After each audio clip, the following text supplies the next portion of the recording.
did not know what they were doing. 320 people died at once. 390 people were injured too. Outside of that, literally the whole city was obliterated. So those of y'all from the Bay Area who are of a certain age, you probably know a little about what I'm about to talk about. So let's do it. The Port Chicago disaster of the Bay Area, where 320 people were killed. Funny story, 320 servicemen were killed.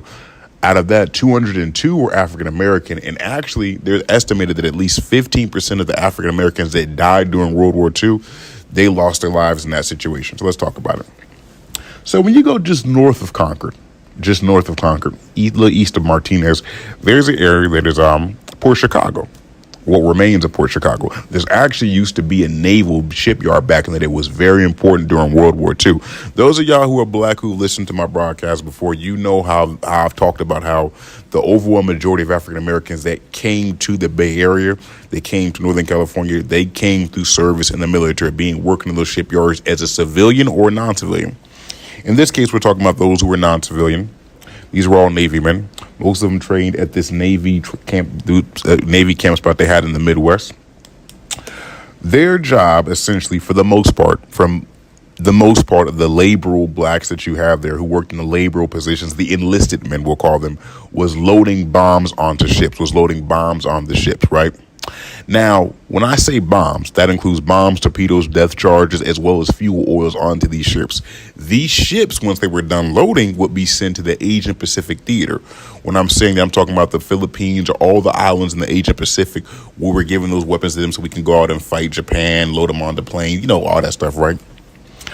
Bringing all this up because would you believe me if I told you that they had all of these boys, I hate to say boys, they had all these dang men on here uploading torpedoes, bombs, and fuel oils onto a boat, and none of them had any training in it? You not get what I'm saying. They were loading torpedoes, bombs, that you blow stuff up with on the ships day after day, all day, and had no formal training. They didn't know what they were doing. A lot of them just learned on the job how to maybe work the winches, and they were cool with it. This is how the Navy ran things. Add on to that, there was always a disconnect because you had a lot of black enlisted men and not a lot of black managerial people. What I mean by that, like I'll say black officers. For those who not know, if you're in the Navy, officer usually means that you're somebody of a higher rank, right? And there was always a disconnect because of that. Then you had some saying that for the few black officers that you did have, or petty officers they called it, they really didn't listen to the concerns of the black enlisted men, who were those in the laboral position, the enlisted men. So bringing all this up because you have that, you're having a lack of training, you're having a disconnect in between the crew. There was some segregation. They did work in segregated units at the time, you know, white unit, black unit, whoop.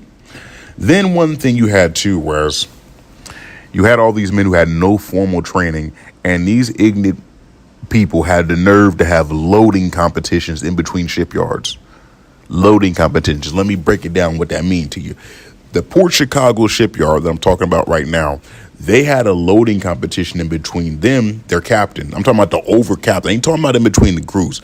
The captain of that base had a loading competition in between that one and other shipyards about how much tonnage, how many explosives or cargoes they could load on per day, per rate, et cetera, right? And they will place bets upon that, which incentivized the soldiers to load stuff on the ship more faster, because they want to make some money, right?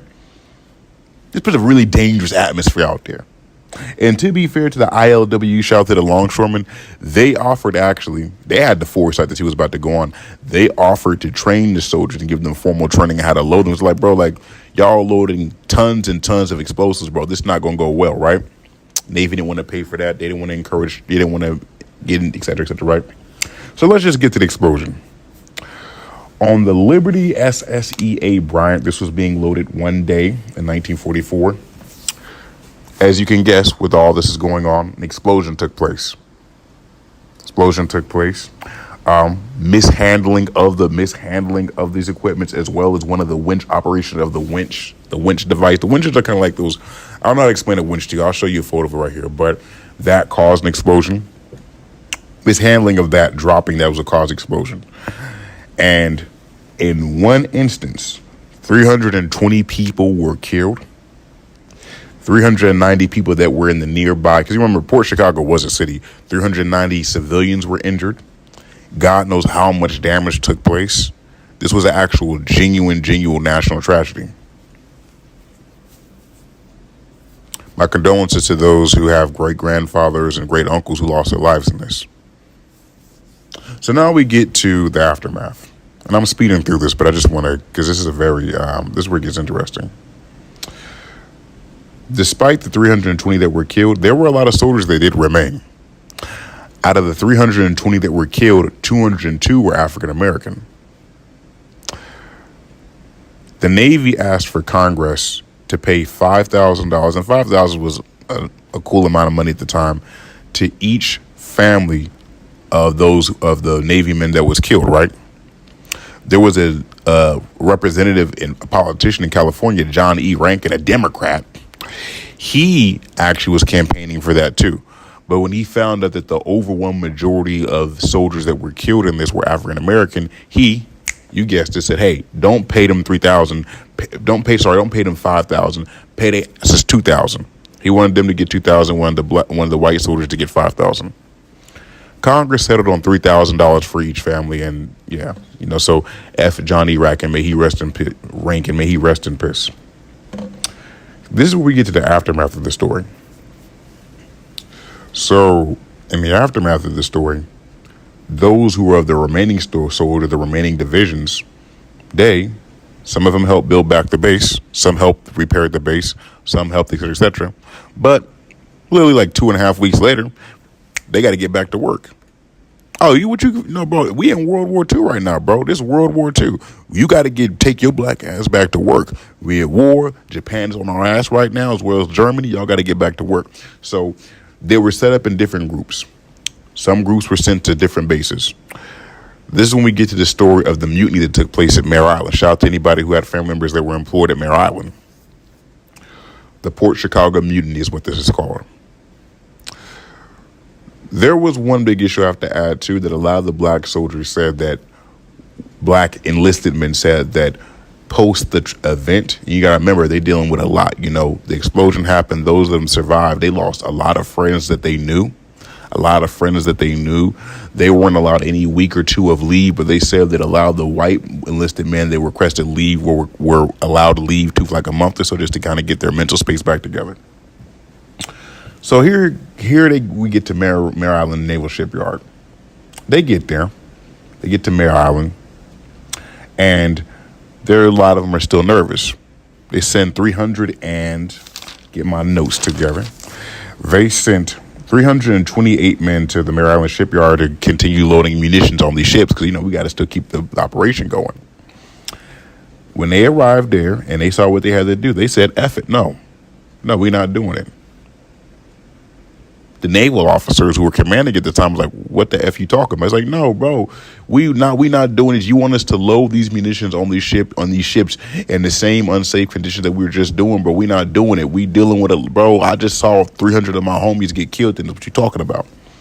So out of the 328, 70 were forced into working. They changed their mind and said, hey, we'll work, because the naval officers essentially said, hey, we not having that. Those in charge say, hey, we not having that. You gonna work or something bad about to happen to you. Okay, cool. The 258 that remained and said we're not working were sent to a brig, or essentially a temporary military prison, right? So they stayed in jail for a few days. One of the naval admirals with some soldiers took them and marched them out of the brig at a certain point, around the evening time or so. Took them out and said essentially, hey, this is what we finna do. You finna get your black ass out there and work in these barracks, work in these ships, and load this shit, because we need help. Our soldiers are over in Saipan, Japan, fighting right now. You finna load this shit, or you finna die in a shooting yard. This is just telling you just what he said. He said that, and then what ended up happening was, he said that, and then what happened was he gave an order to say, hey, we're gonna do this. Split this up into two groups, the 258 of them. Those of y'all who are going to serve your country and work and do what the fuck I tell you to do, you stand on one side. Those of y'all who want to die, stand on the other side.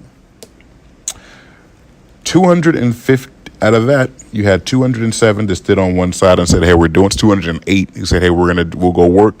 and you have 50 who refused. That 50 ended up being called the Port Chicago 50. They were sentenced to 15 years in jail for mutiny, some of which served maybe a few years and got out, so like 2 years, and there were other ones who served a few more months, but none of them, from my understanding, served actually 15 years. To put a button on this topic, because I feel like I'm making this video too long, there was so many legal battles by the NAACP as well as others. Even Thurgood Marshall got involved in this to exonerate those men, to get them free. The Navy refused and stood on it. All these men who were charged with mutiny, as well as those the 208 who did decide to work but had bad conduct discharges, they all were exonerated in 2024. But it is something to be said about it being too little too late, you know. It's funny because I was reading one of the interviews that this one guy had in 1991 who was one of the mutineers, and it was funny. He was saying that there was a fight even in the 90s for them to get exonerated back then, but his argument was like, I don't care about getting exonerated because I don't feel like I did anything wrong in the context of the time. So it's an interesting story.